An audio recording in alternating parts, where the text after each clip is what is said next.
Hello, everybody. Happy Wednesday, and welcome to this week's installment of Happy Hour Live. I know I say this every week that I'm super excited about the guest that's joining us, but this is a little bit of a departure for Trades Lady Happy Hour. We've generally stayed within the automotive and kind of adjacent, so welders, fabricators, metal workers, gotten into a little bit of blacksmithing, some pretty cool stuff, but this is the very first time that we have an aircraft technician joining, and I'm super excited about it. I've never met an aircraft technician at all, let alone a female aircraft technician, and I'm kind of awe-inspired by it. She works on these crazy things that take us all over the world in airplanes up in the sky, these like massive tin cans that allow us to roam about the country. So I think it's really cool. They're massive machines. They're incredibly intimidating to me. And the fact that she is a technician that works on these beasts is just really freaking awesome. So hopefully she'll be joining us soon. I don't see a request from her quite yet. I'm going to see if she is watching. Let's see. Fix Fly. I see her. I'm going to send her a request. Hopefully this will work. There she is. Hi. Hi. How are you? I'm good. How are you? I am fantastic. Thank you so much for saying yes. Oh, I'm sorry. Oh, that's all right. You somewhere nice apparently, and that looks beautiful. Well, South Florida, you can't go wrong down here usually. That is true. What part of Florida are you in? Miami. Oh, okay, very cool. I'm in Tampa a lot, but I don't Okay. get down to Miami often. But I'm in Chicago at the moment in a lovely hotel room. So, for everybody who's watching, Elena? Elena, yeah. Elena. I wasn't sure how to pronounce it. Elena and I have not met before. I sent her a random message on Instagram and was like totally creepy stalker girl, like, hey, what you're doing is awesome. Come be on my happy hour. And fortunately, she's the type of lady to say yes to crazy people like me. So, so tell everybody who's watching really quickly who you are and what you do, and then we'll go into the past and kind of talk about how you got here. Sure. So my name is Elena. I am an aircraft maintenance technician, and I work for a major airline here in the United States. I am hangar maintenance. That means I work a lot of the out of service aircrafts.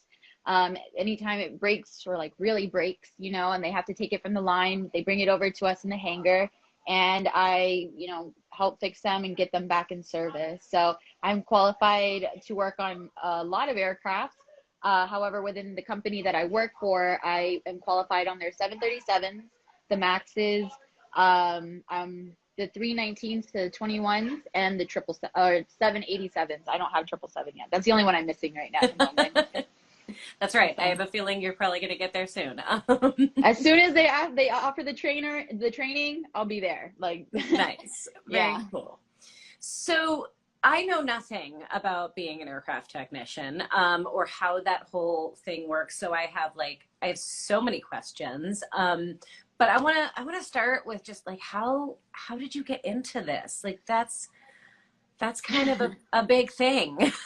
Yeah. So for me, my passion for aviation started when I was about 5 years old. A family member, he used to take me flying with him, and I kind of just fell in love with it at the age of 5. I always known that I wanted to do something within aviation. I thought I was going to be a pilot. That was something I always thought about. And then when I was in middle school, down here in South Florida for high school, they offer a lot of what we call magnet programs. So you can go into car maintenance, aviation maintenance, drawing, anything like that. So there's a lot of programs like that. And they had one for aviation. I originally thought that it was for flying. So I figured, let me go ahead and check this out. This seems pretty cool. And I did that. And it turns out that it wasn't for flying. It was for aircraft maintenance, So I made friends with some of the guys there, and I really liked it. Really was enjoying myself. Plus, I've always been very mechanically inclined, always taking stuff apart and putting it back together. So I decided to stick with it. And I did that. I graduated high school with my power plant certificate.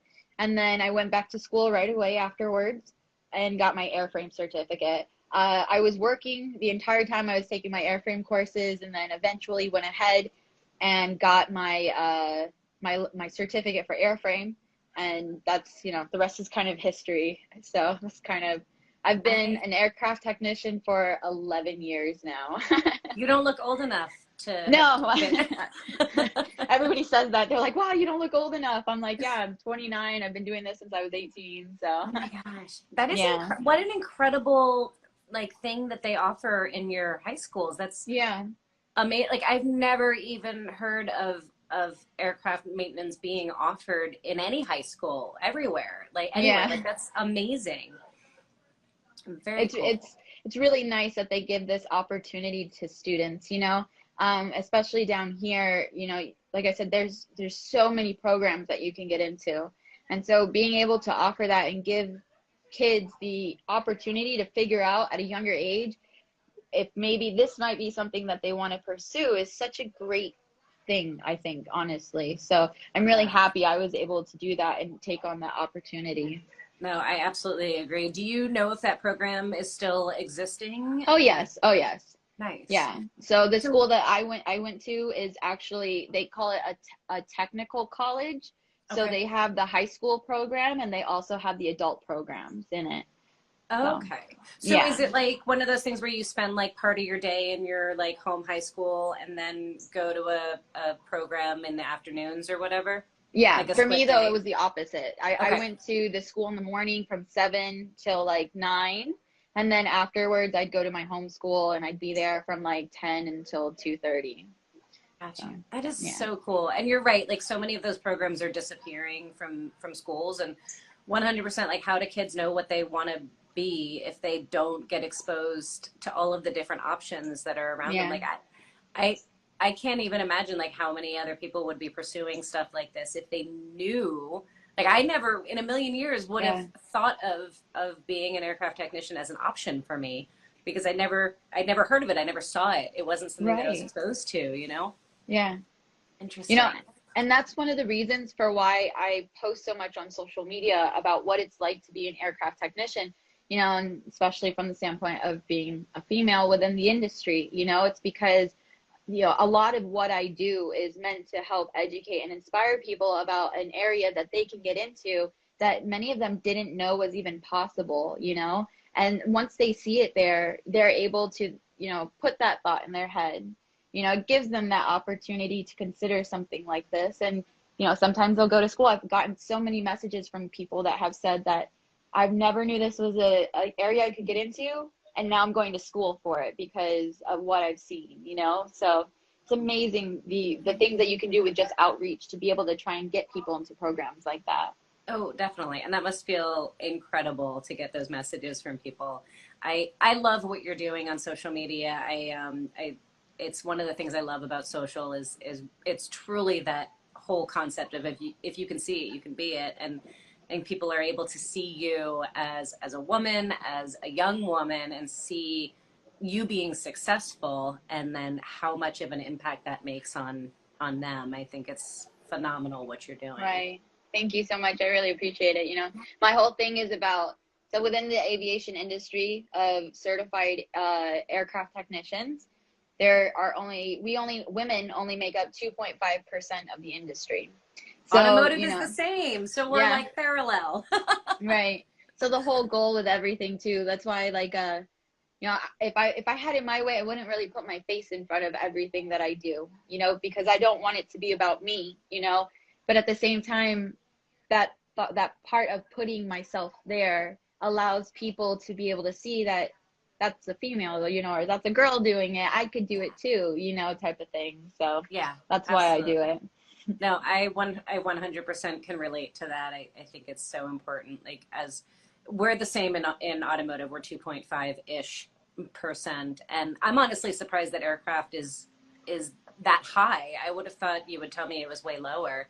So that's really cool to hear. But yeah, I think it's really important for people to see it, right? To see that it's an option. So I think it's Definitely. awesome. So how does it work? Because I know on like the automotive side, like there's no official licensing. Like you can get ASE certifications, but there's no like anybody can hang a shingle and call themselves a mechanic when it comes to cars.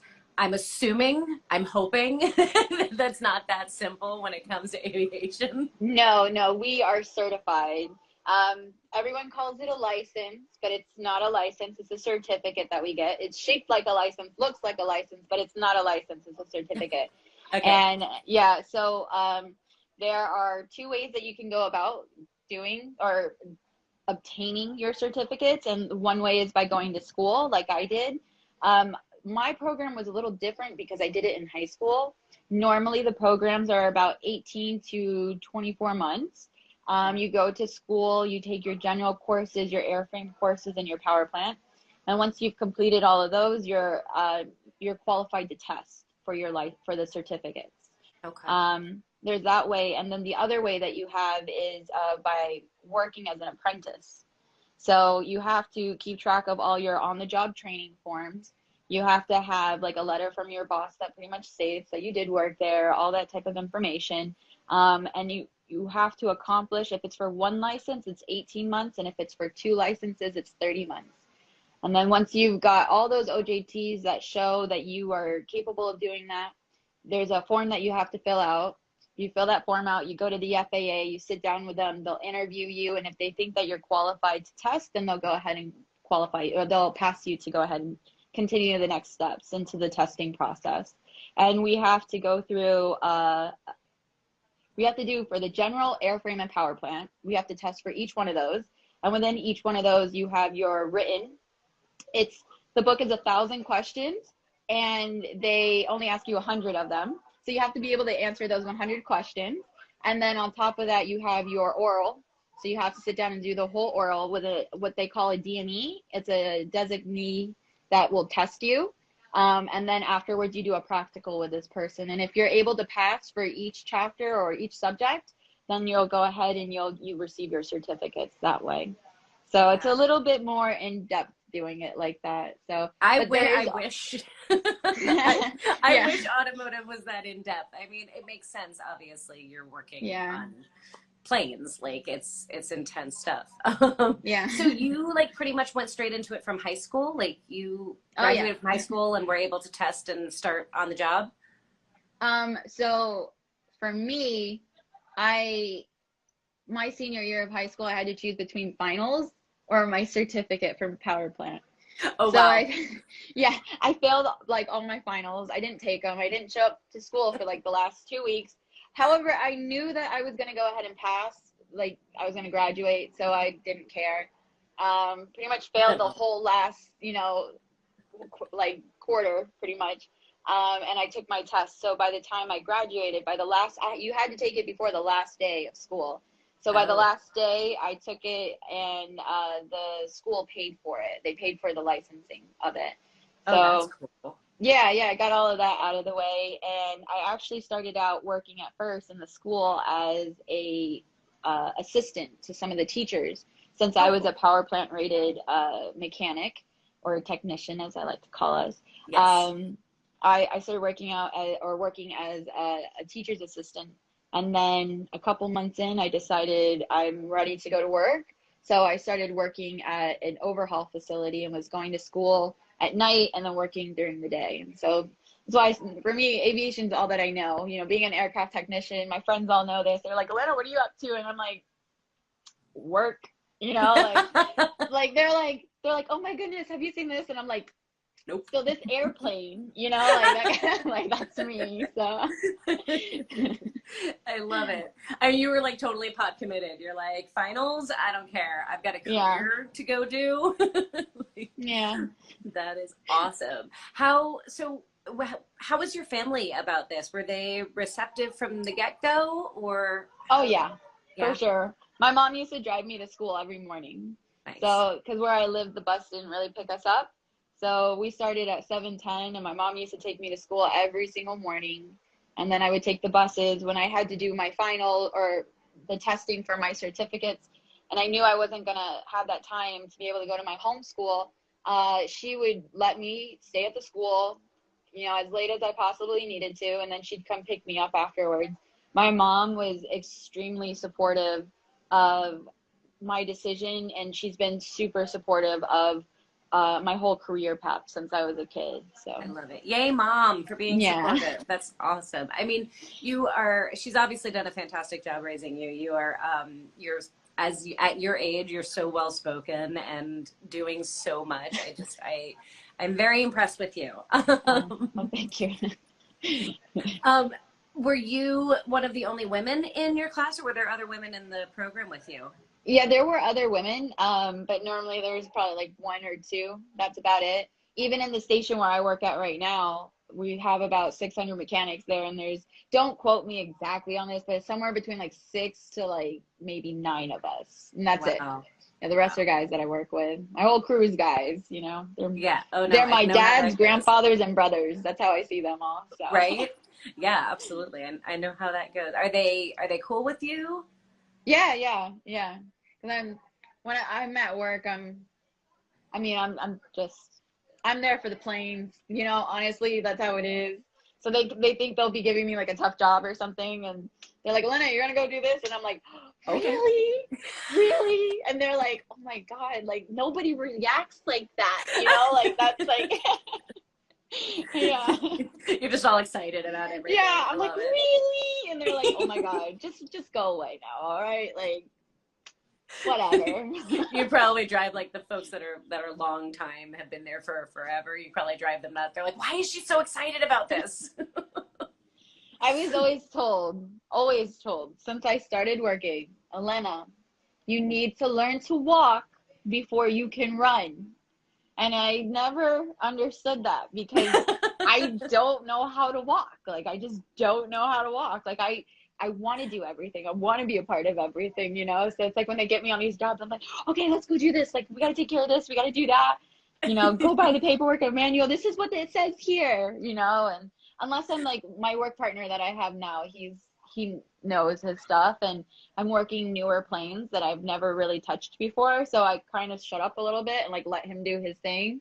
But like I still get in there and, you know, do as much as I possibly can while trying to learn as much as I possibly can. Yeah, absolutely. So you're partnered with somebody. Is that like always, or is that because you're like younger in the industry, or No, it's always, we are always? always partnered with people, you know, especially within what we do, you know, these big aircrafts, different types of checks that we have to do. It's not safe to have one person working on a plane by themselves usually, you know? So, if it's something like a smaller check, then they'll go ahead and, you know, maybe one person, but for the majority of the things that we do, it's two people that are working on the plane together. So what kind of stuff do you wind up working on the plane? I mean, is it the motor, the engines? Like, tell me. I don't know anything. Tell me. So, well, I work on the whole aircraft. I don't just work on one thing. And I think honestly, like that's the most exciting thing about my job is that I never know what I'm going to do. Never know what I'm going to do. Every day I go in there and it's something completely different, you know.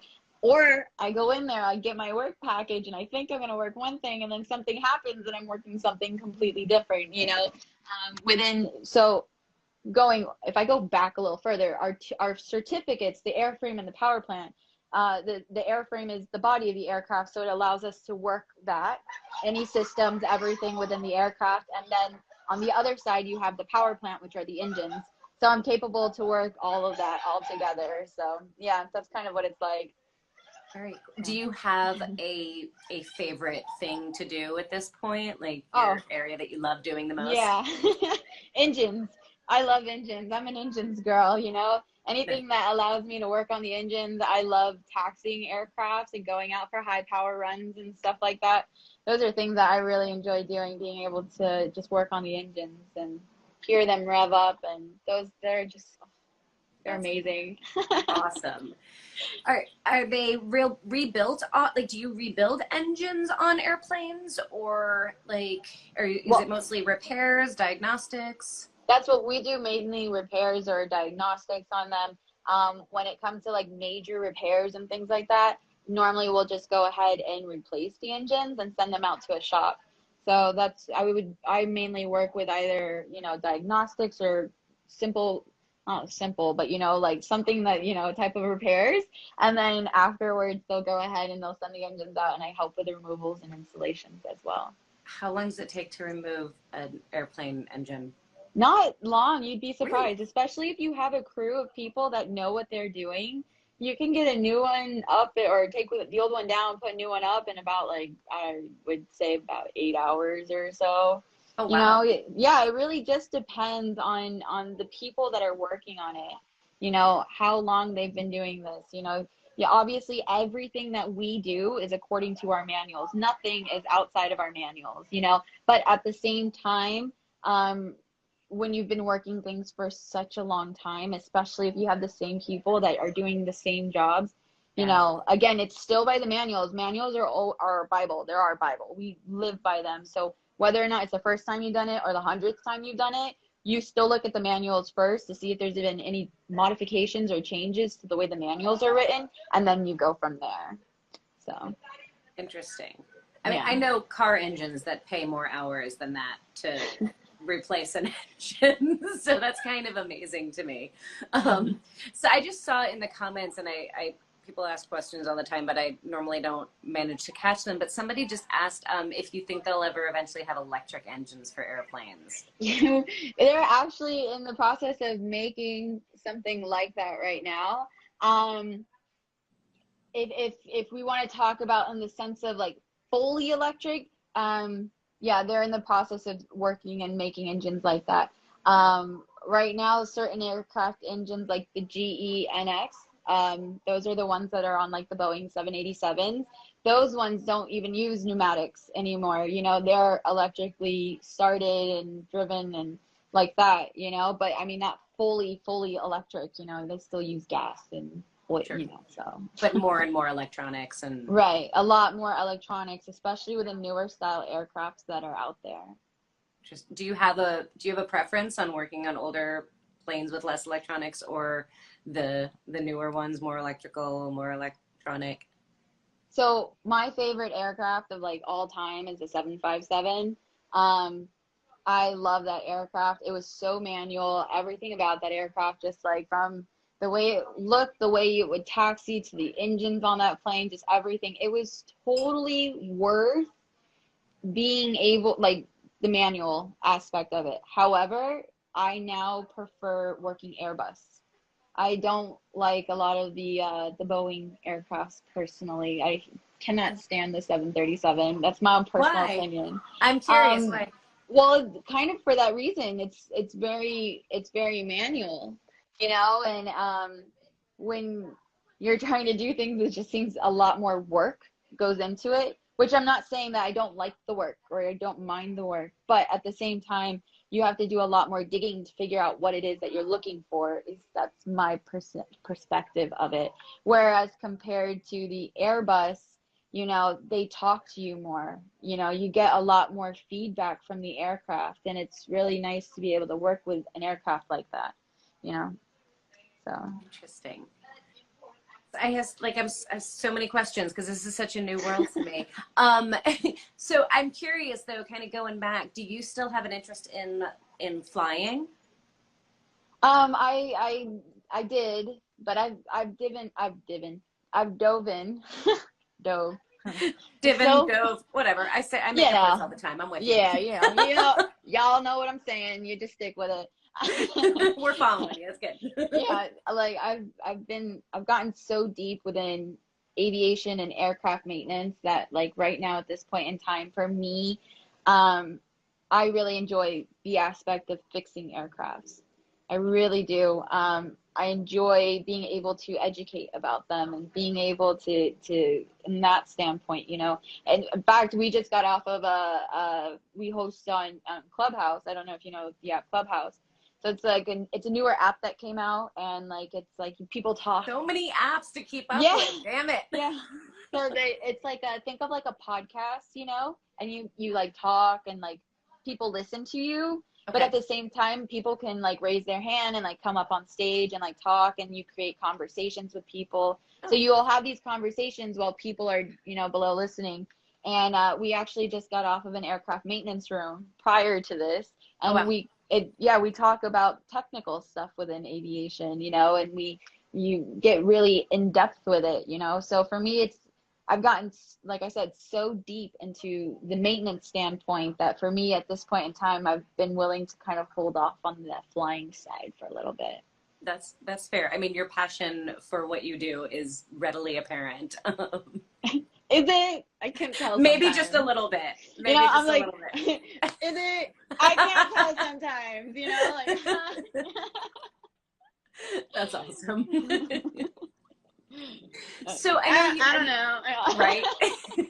She's got it all over her body. I mean, it's like it's in your eyes the way you light up when you're talking about it. It's really cool to see that. I mean, we spend so much of our lives interacting with people who are miserable in their jobs and don't love what they're doing, and Yeah, so it's always really refreshing to see the yeah. level of excitement that you have.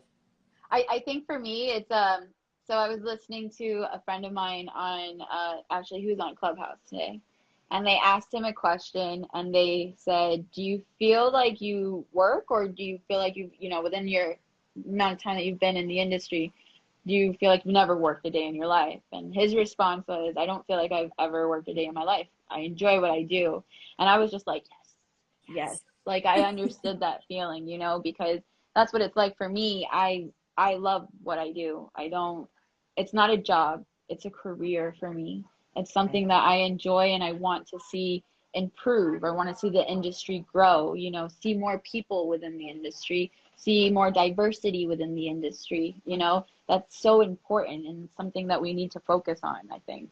Yeah, no, absolutely. And you always hear people say that, like, if you love what you do, you'll never work in a day in your life. And I think that gets confused often with, like, that doesn't mean it's not hard work, right? Like, it's still hard work, but you love it because it's Right, something that you love and you don't mind the hard work. right. Like I say it this way, I'm not gonna lie, there are days that I see an airplane fly by and I'm like, oh my freaking Lord, not today. Like I don't want to even look at you, like it was such a long night at work and I'm just like, not today, type of thing. Right. But by the time I wake back up and I'm ready to go back to work, that feeling is completely gone and I'm ready and excited to like do what it is that I'm gonna do. And it's the same thing of when I go on vacation. When people go on vacation and they come back, they dread going to work. And I'm like, all right, here we go, going back to work. Like that's kind of how I feel, So definitely, I know. I think that's awesome. Do you work a lot of night shifts? Feel like I've seen a lot of posts from you that are like late night. Yeah, no, I only work night shift. I haven't, unless I'm in training or I'm swapping with somebody, I haven't seen a day shift or afternoon shift in 6 years. So, Oh wow. How's that been? I feel like that takes a lot of getting used to. oh, it takes a lot of getting used to. You get to a point where you start to learn what works for you. Actually, on my website, because I have a whole thing about, for aircraft maintenance and everything that I do, I posted a blog, which I call my How to Survive the Midnight Shift. And one of the main things that I talk about with, the midnight shift is you need to set a wake sleep schedule for yourself. It's one of the most important things. Besides, obviously, besides blackout blinds and blackout curtains, the most important thing is your sleep schedule. So I make sure I'm in bed by a specific time. I wake up within a specific time, and it still gives me time to get stuff done during the day. I try and meal prep beforehand so that I don't have to worry about, oh my goodness, food or whatever. I try and do stuff like that. I try. That's the key word, try. And, I was gonna say you have your life way more together than I do. no, I try. But you know what else? I've also, like there are services, like instead of going to get fast food or whatever, you get stuff delivered to your house that are healthier options. That's something that I've done too. I'm huge on vitamins. Everyone makes fun of me because I'm like always walking around with like a handful of vitamins at work because that's the first thing I do when I get to work is like pretty much pop all my vitamins in. Um, and yeah, just really take that time. Oh, and exercising. Exercising is a huge important thing, especially on the midnight shift, because your body needs that, it gives you that energy and not just that, but it can help you feel better. It's not natural for people to be on the night shift. It's not, our bodies are not meant for that. So it's easy for people to fall within depression or, have certain types of, frustrations or whatever, because it's not something that they're used to. And it can really take a toll on a person's body. So Yeah. doing other things that are more healthy for you can really help improve the longevity of you being on the night shift. Because there's, my old station, to see second shift, you had to have 25 years with the company. Oh, And wow. to see day shift, you had to have 35 years in the company. Oh, So, wow. yeah, so I was never gonna see it, pretty much that's how it felt, So it's getting yourself on that routine, because the way I see it is, I love what I do. I make a good living off of what I do. I'm able to travel. Why do I want to give that all away because I work a night shift? Yeah. No, that makes sense. You're getting so much love in the comments. I don't know if you're getting a chance to see this, but so many people have been talking about how you're like the best aircraft technician to work with, that you're the bomb. This one just said you're legendary. I love it. And Nick Haggerty, I don't know if I'm pronouncing that right, said something about your side hustle project. What's your side hustle project? Oh, my side hustle project is it's Fixed Fly Travel, the website Okay. that I have. So within the website, I do have like different aviation maintenance type of stickers. I have shirts, different things like that. I also have the blogs that are up, and the whole point behind the whole store was to help create scholarships for aircraft maintenance. That's what I wanted to do, and that's what I am actually doing. I've actually joined with an organization called Tech Force Foundation, who I'm going to be offering my scholarships through. Did you say Tech Force? Yeah. Oh, I do a lot with Tech Force. That's awesome. Yeah. I'm helping them within their aviation side, helping them grow it, understand it, different things like that. And I am definitely going to, I'm offering my scholarships through them. That's the goal. That is amazing. I love it. Yeah. So it's been really exciting to be able to create something like that. And the main reason for why I did it is because even though I was very fortunate in the fact that I didn't have to pay for a lot of my licenses for my certificates, my power plant was offered to me through the school because I was in high school. And then my airframe, I got grants from the government to go to school. So I didn't have to worry about paying for my certificates. What came to the hard part for me was actually getting my certificates. I was out of the house at like 18. I made no money. Like, it was like $11 an hour. I didn't have a car, so I had to figure out how to get a car. Just so many struggles after a while that, you just get to that point. And then by the time I was done with school, I was making a little bit more money, but then you have to choose sometimes, am I going to pay rent this month, or am I going to go ahead and get my certificates? And so rent was always winning for me. So Sure. since, I got to that point where I understand that struggle, I understand how hard it can be sometimes for people to get those certificates because they're not always cheap. That's why I decided to create these scholarships or put the money from the store to create scholarships. That was the whole intent behind it. I think that's fantastic. Are you still building the fund? Have you given scholarships at this point, or is it still No, building and growing? it's still building right now. It's still in that, still working things out with Tech Force right now before we Sure. get that up and true, like really going. But Yeah. it's gonna happen. It's gonna happen. Yeah. No, Tech Force is For a great sure. organization. I'm excited that you're working with them on this. They're Yeah. good folks. So I normally do this like later in the talk, but I feel like this is the appropriate time to do this. How can people support what you're doing? People who are watching this and are inspired by what you're saying, how can they support you and find you? And Wow. I don't want to be like, go buy my stuff, but like, that's you're allowed to. go buy my stuff, like. Yes, go buy her stuff. Buy my stuff, but like, I mean, that's one way. But you know what? Also, by just supporting our industry, supporting the people within the industry. It's not just me. There are so many people within the aviation industry that makes up the aviation industry. Aircraft maintenance is just one portion of it. Support everyone within the industry. We're a family at the end of the day. It's not just me. There's other technicians. There's other people that are in the industry too, that do what I do, that are trying to support and encourage people and give other people a different type of outlet, support. just support. That's it, you know? And you know what the thing is? Everyone always says, like, oh my gosh, Elena, like, thank you so much. I got to give something back to you. And I'm like, I don't want it. Like, I don't. Honestly, I really don't want it. For me, what it is pass it forward. Give it to somebody else. What you felt like you got from me, give that to somebody else. And that's what's most important is we all need to kind of work together in that standpoint. Yeah, truer words have never been said. I absolutely agree. Like those of us who have had opportunity and chances to succeed and grow, like I feel like it's our responsibility and our job to turn around and pass that on to somebody else, like 100%.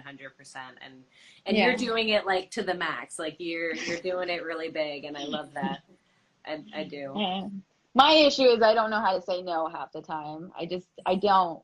I just keep taking on more stuff. The amount that I take on at work is just ridiculous. Besides the fact that I'm qualified on everything, I try and get as many qualifications as I can. I handle flight safety. I'm part of their diversity, equity, and inclusion council. I do so much within just try and like improve and help within the schools, my social media, when I sleep, beats me sometimes, but it's to me, it's all worth it at the end of the day, just because I enjoy everything that I'm doing and giving back to everybody is what really is important. Because at the same time, I've been very fortunate to have incredible mentors throughout my time through my industry, they've literally walked with me since I was 16 to the point of where I am 29.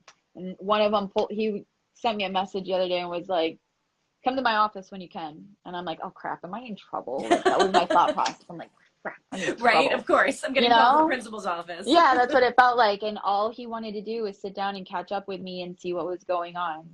I've been so fortunate to be able to have that from people. That's what I want to be able to do now with other people. That's how I see it, So for somebody who's younger and wanting to like get into this kind of work, how does somebody find a good mentor within this industry? Are there organizations? Is it like how does one go about doing this? There are different places that you can look into. For example, there's like Women in Aviation. There's Corporate Women in Aviation. There's different nonprofits that do offer a lot of mentorships within that area. I know that's something else I'm trying to work with Tech Force on. What else? There's, how else too? Being active within the aviation community too. If you're very interested in doing something like this, joining Clubhouse and jumping in on the aviation rooms. Do you know how many people have met so many people from different parts of the industry and have found mentors that way? It's incredible. It's been really incredible to just sit there and watch this. There are people on there that are just so knowledgeable about their things and they're so willing, and they've been able to create these conversations and create friendships and different things. The same thing within Instagram, TikTok, Facebook, LinkedIn, you name it. There are so many communities on every single channel. You just have to be able to and be willing to put the time and research in to be able to find what you're looking for, honestly. Seek it out. Yeah. Yeah. So somebody asked the question earlier, and I'm curious, how has COVID affected you? Was there a big slowdown? Did it not make a difference? I mean, aside from the obvious, COVID affected everybody dramatically, right. But as far as the industry goes. So it affected us a lot in the beginning.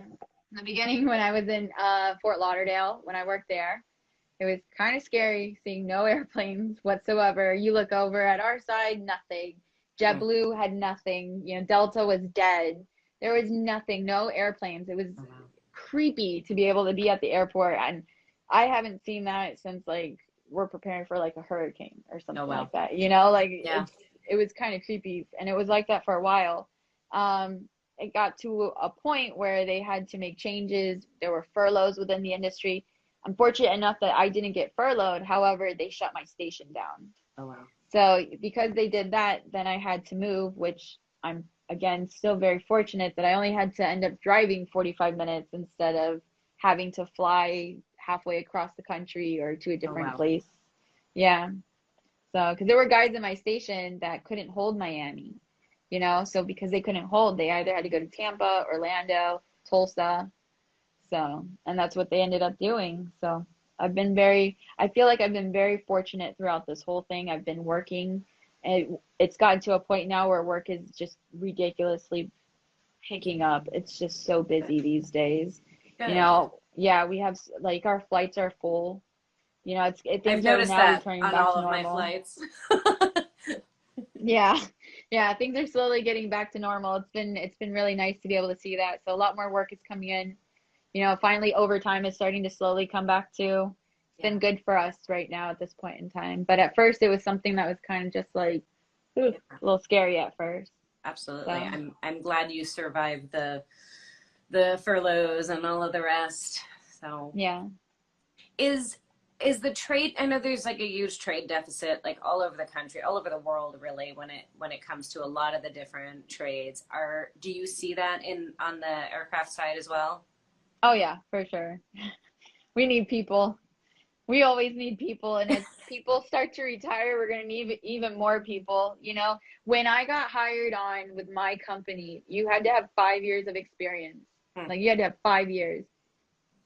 They just posted listings for a whole, like, I think it's 6 cities, 5 or 6 cities. They just posted them. You don't need any experience. Oh Like they're wow. taking people right out of school. Like the need is so great right now. And this is the beginning. This isn't even where it's going to be in like, I would say, for me, I'm saying like five, and that's pushing it, like 5 years from now, Yeah. because we're just hurting for people at this point in time. Yeah. No, I agree with you. It's I mean I kind of anticipated that that was going to be your answer, but it's you know, it's one of those things that I feel like we can't shout it off the rooftops enough that we have a major problem with our trades being like that we have so much of a need to fill and how the world is going to come to a screeching halt. Like if we don't have enough technicians to fix our trucks and our planes and our cars, Yeah. like we're going to have some serious problems in a very short amount of time and Oh, it's that's kind of for sure. terrifying. Yeah.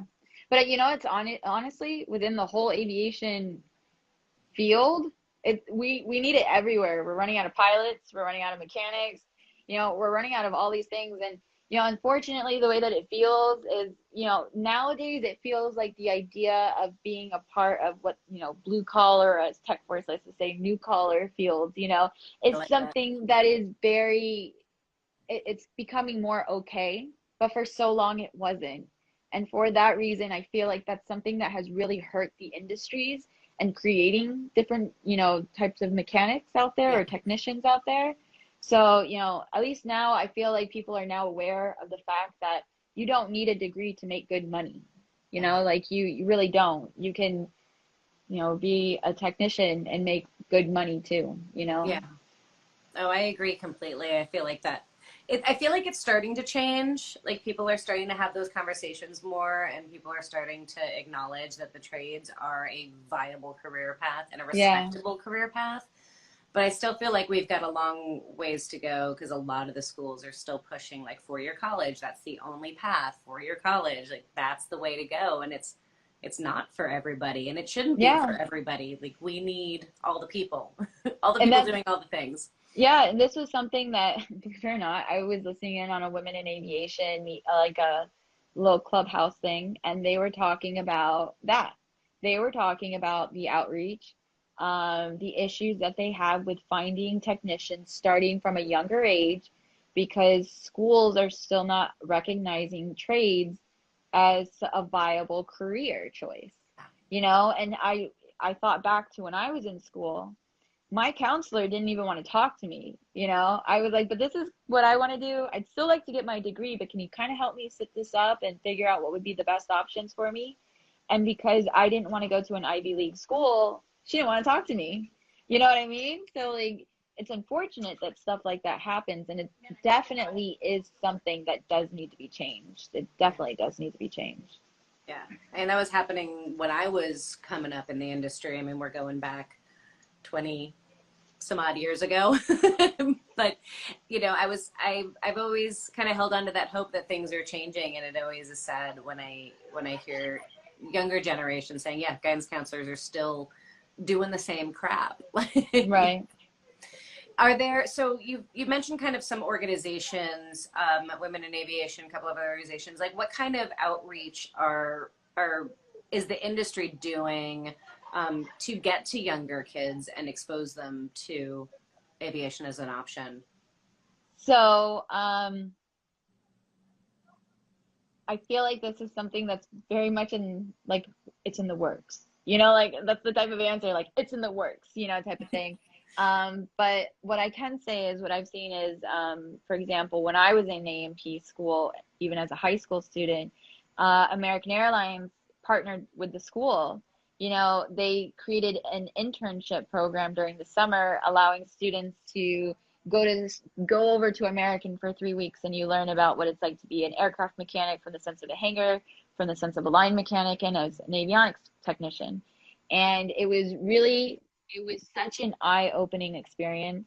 It was one of those things that truly just was like, yep, that's what I want to do. I know what I want to do, you know, like type of thing, because it really gave you that experience. So you do see there are companies that do a lot of things that are, you know, to kind of help like that.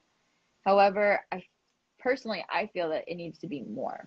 They need to do more within that area if they really want to be able to reach kids at a younger age, you know, and do things like that. But at the same time, this is where for me that I did it in high school. I know this from the high school perspective where when I started my general class, we had about 120 kids. You know, by the time we got to airframe or a power plant, they split us between the two. Then it was like 60 in each one. Then by the time, you know, two classes of 30 kids each. By the time you got to your senior class, you had one class of like 30 kids. Oh, wow. And then by the time you actually graduated, with my class, there were only 5 of us that got our certificate. Really? Yeah, Is it because it's that challenging, or is it because people are dropping off because because they're not sticking with it? they're just not sticking with it. They're choosing to do other things. But this is where the interesting thing does come into play is a lot of the people that then decide to leave, whether they did it in high school or even as an adult and just never got their certificates, always end up going back to finish. Interesting. A good majority of them do. Why? Because you place that thought, you put that in their heads, you give them that idea, you show them what's possible, you know, and you know, sometimes life doesn't go according to plan, but you know there are these options out there for you, you know. Rarely But goes according to plan. if it went according to plan, yeah, I would probably not be here. But you know, so Was there ever any moment where you doubted yourself or whether you'd be successful? oh yeah.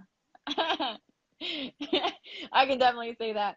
In high school, I was the biggest crybaby ever. Oh my Lord. I used to cry about everything. Like, I just break out in tears like all the time. And the guys were like, "Oh my God, Elena, like you like what the hell?" Like that's how they were like, "Yo," and I'm like, I'm messing up, you know, like crying all the time. And I had a female teacher that pretty much told me, you need to cut that out. You need to get yourself together. You need to get up and you need to, you know, this is what you need to do. And she like said it for me. And that, I don't know, in a sense, I guess it helped. I don't know what it did, but it snapped something in me and made me realize that I needed to like grow a tougher skin. You know, I needed to be able to put myself in that environment and be able to like hold myself up high, you know. So like that helped, and that's when it started, you know, the whole process and starting to get to work. But then once you actually do start working, and you know, a lot of the times when you first start, you don't work for the majors, you know, you work for these little mom and pop shops. And sometimes you look while you're there and you're just like, damn, I'm never going to get to where I want to be, you know. I want to work for a major, you know. At the time, like I said, I needed 5 years of experience, and that 5 years felt like the longest 5 years of my life, you know. But I got it, and I ended up where I am now, you know, and it was so much work, but it was all worth it. It really was, you know. And I probably would have never said that back then. I'd be like, why? You know, but everything that I've experienced, you know, having to learn how to have a tough skin, you know, how to work through different things how to handle myself and do different things, dealing with other people has really just helped mold me into finally being where I'm at right now. Because like I said, there were times when I just didn't think that it was ever going to truly happen, and now I'm here, and now I'm like, okay, what's next? Yeah, I love it. And I love that you had a female teacher, because that's, I mean, if there's only 2.5% of women as technicians, like, that's awesome that you had one as an instructor. Oh yeah, I love her to death. Like I still go see her and visit her. She's so mean in school, so mean. Oh my goodness. Everybody was like, "You don't cross her," like like that. Like she was so mean. She's the one that made me cry. I was like, "What?" She's like, "Bro, stop that," type of thing. But like I said, she was like that for a reason. She set the tone of how it should be, in that sense. Not saying that everybody needs to be like that, but like No, but there it was no gives you nonsense. Like, this is right, for real. none. Yeah. Exactly. Like this is how it is, and you were going to respect her class. You were gonna this is how it's done, and it was just like I said, to this day I still talk to her. I go visit her all the time. I say hi to her. I go to her house. We hang out, type of That's thing. awesome. So Very cool. yeah. Do you remember a moment or moments where you did have that moment of like, yes, like I am good at this, I can do this, like I've got this. All the time. I know that doesn't sound too conceited, but I'm like, I get on a plane. The first time I got on a 787 to go taxi it, they're like, "Are you sure you can do this?" I'm like, "I got this." Setting everything up, and the second those engines turned on, I was just like, "Oh yes, it's so beautiful, it's so quiet in here." Like I loved it, So it's all the time. You have to have that self-confidence within yourself, especially when you work on something like aircraft. Yeah. Having that self-confidence within yourself, within your manuals, and within the job that you're doing, you have to have that. If you don't have that, that's how, in a sense, mistakes are made. Yeah. So No, absolutely. Somebody had asked earlier, and I want to like kind of go back to it. They asked, when you travel and you fly, like you're in a plane as a passenger, like are you just constantly thinking about all of like whenever I'm in a car, I'm immediately looking how to take things apart. Like, yeah, it's horrible. Like I have to sit by a window, like especially over the wing, and I can see like the flaps and the slats moving and like all that stuff. Whenever, you hear the barking dog, I'm like, oh, that's a PTU, like, oh, there's hydraulics, oh, engine starting, like waiting for it, all that stuff. I look around the plane. If I see something broken, I'm like, oh God, don't touch it. You're not working, Elena. Like you're not working. Like that's the thought that's always running through my mind. But oh, definitely, definitely. And in a friend put me on this one lately. It's bad. This one's bad for me. uh-oh. I was like, you know what? I need to stop sitting by the window. I need to get away from the window to the aisle in case you have to use the bathroom. It's so annoying having to go past people. And then my friend decided to show me that if you have Wi-Fi, you can use Flight Radar 24 and watch your flight live, right? Oh. Right? So you can see all the other airplanes that are flying past you too, right? Oh. Right? So as they're coming close, my face is now plastered against the window to see if I can see any of the airplanes that are flying by. And I'm like, never gonna get past this window over here. So I take it you don't sleep on airplanes. You're like up the whole time, excited. Yeah, pretty much. Especially now that I realize you can use Flight Radar 24. I'm sitting there like I said, my face is literally plastered against the window. And I'm like texting and I'm like, oh my God, did you see that? I'm like telling the guy over, I'm like, did you see that? Like, look, there was a plane right there. And they're looking at me like, okay, weirdo. I love it. Oh my God. Your energy is so amazing. I just absolutely, I love it. You are clearly doing the right thing with your life and with your career. And it is just, it's so refreshing to see. Keep doing what you're doing, girl. Thank you. Thank you so much. So we don't have a ton of time left. So words of inspiration, words of advice. You've dropped a ton of knowledge on us. You've dropped a ton of advice and words for those wanting to follow in your footsteps. But if you were talking to the younger you or another young lady out there, or even another young, a guy out there who thinks that this might be something that they're interested in, what are your words to them? So this is mine. Just do it. Stop thinking about it. Just do it. Put in the time and the energy to research if this is something that you're interested in doing. Outreach. Ask people. There are plenty of people within social media alone that are willing to teach and like help you get in that path that you need. And once you decide that this is the path that you want to take, believe in yourself, because there are so many people that are going to question you. They're going to question whether or not you know what you're doing. They're going to question, are you doing it right? You know, so many things that they will question about you, you know? And it's not even about your, you know, your ethics or anything. Like, it's you, you know? And if you don't have that self-confidence within yourself to be able to be, you know, okay with yourself and what you're doing, that can affect you, and it's going to take you away from what you're doing. So you need to believe in yourself as well as believe in your paperwork. Your manual is your Bible. You know, we live by our manuals, you know? So, and something else is that my friend says this all the time, our certificate is a certificate to learn. So always remember that you're never going to stop learning. So the moment that you think that you know it all, that's the moment you need to check yourself, because you don't know it all. Amen. So believe in yourself and ask your questions. Yes. And continue learning. That's how I see it. Amen. That is, I could not have said it more perfectly. I love it. Very cool. Well, we are out of time. I want to thank you for joining. I learned a ton tonight. You are seriously like a badass chick. You are doing some seriously cool stuff. Don't stop. Thank you. Everybody who's watching, I'm going to be posting this live. So there will be a link to Elena's website and her profile. So go check her out, check out what she's doing, show her some love and support. If you're not familiar with Tech Force Foundation, definitely check them out. Give them some love. They do a ton of scholarships for folks in the trades, men and women. They're doing a lot to reach out to automotive and aviation and motorcycle and diesel and all of the rest. So they're doing a lot in that area. So make sure you check Fixed Fly Travel out, check Tech Force out, and of course come back next week for another awesome installment of Trades Lady Happy Hour with another awesome woman in the trades. And for now, I will say goodnight and thank you.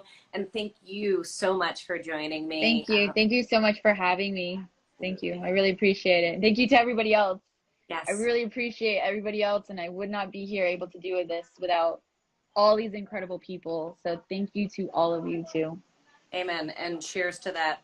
All right. My glass is over there. I'll go get it in a minute. All right. Good night, everybody. Thank you. Bye. Good night. Bye.